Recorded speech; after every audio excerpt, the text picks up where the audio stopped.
चंद्रयान 3 को चंद्रमा की धरती तक पहुंचने में 42 दिन का समय क्यों लगेगा, जबकि अमेरिका जैसे देश 3 या 4 दिनों के अंदर इस दूरी को आसानी से तय कर लेते हैं। तो चलिए जानते हैं। चंद्रमा धरती से लगभग 3,84,000 किलोमीटर दूर है।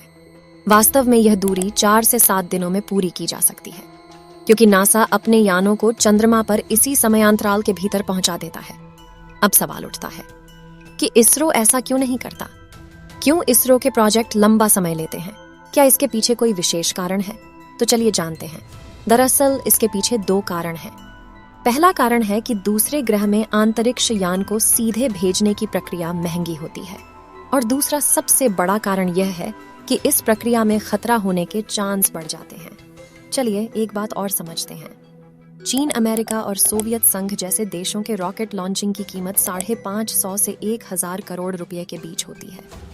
वहीं भारतीय अंतरिक्ष अनुसंधान केंद्र इसरो के रॉकेट लॉन्चिंग की कीमत 150 से 450 करोड़ रुपए तक रहती है। स्पेसक्राफ्ट में ईंधन सीमित मात्रा में ही होता है, इसलिए उसे सीधे किसी अन्य ग्रह पर भेजने से बचा जाता है, क्योंकि इसके कारण सारा ईंधन समाप्त हो जाएगा। इसलिए उसे कम ईंधन का उपयोग करके धरती की गति और गुरुत्वाकर्षण की मदद से आगे भेजा जाता है। यह गलत नहीं है कि इसरो अपने यानों को सीधे चंद्रमा तक नहीं भेज सकता। इसरो के पास नासा की तरह बड़े और प्रभावशाली रॉकेट नहीं हैं, जो चंद्रयान को सीधे चंद्रमा के गोलाकार आवरण में प्रवेश करा सकें। ऐसे रॉकेटों को बनाने के लिए हजारों करोड़ रुपए खर्च करने पड़ेंगे। हालांकि नासा की तुलना में इसरो की परियोजनाएं सस्ती होती हैं। इसे आप इस प्रकार समझ सकते हैं। जब आप एक चलती हुई बस या धीमी गति वाली ट्रेन से उतरते हैं, तो आप उसकी गति के समान गति से नीचे उतरते हैं। ऐसा करने से आपके गिरने का खतरा भी 50% कम हो जाता है।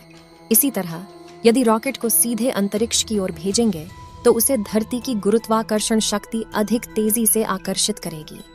रॉकेट को धरती की गति के साथ तालमेल बिठाकर उसके चारों तरफ चक्कर लगाने से ग्रेविटी पुल कम होता है। इस प्रकार रॉकेट या अंतरिक्ष यान को धरती पर गिरने का खतरा कम हो जाता है। धरती अपनी धुरी के चारों तरफ लगभग 1600 किलोमीटर प्रति घंटा की गति से घूमती है।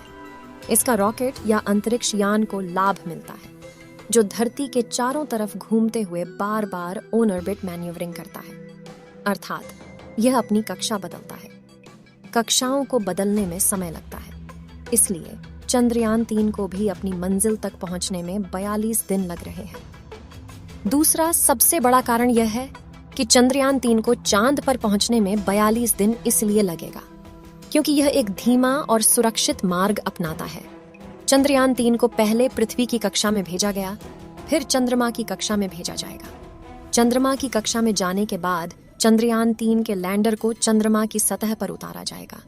चंद्रयान 3 का लैंडर चंद्रमा के दक्षिणी ध्रुव पर उतरेगा, जो एक ऐसा क्षेत्र है जिसे पहले कभी नहीं खोजा गया। चंद्रयान 3 का धीमा और सुरक्षित मार्ग अपनाने का कारण यह है जिससे यह सुनिश्चित किया जा सके कि चंद्रयान 3 सुरक्षित रूप से चंद्रमा की सतह पर उतरे, और यह भी सुनिश्चित किया जा सके कि चंद्रयान 3 के लैंडर को नुकसान न पहुंचे।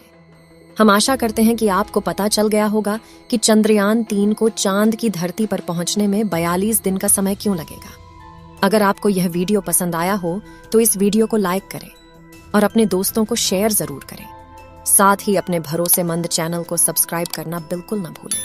चलिए दोस्तों, मिलते हैं और किसी नॉलेजेबल वीडियो के साथ। वीडियो को अंत तक देखने के लिए धन्यवाद।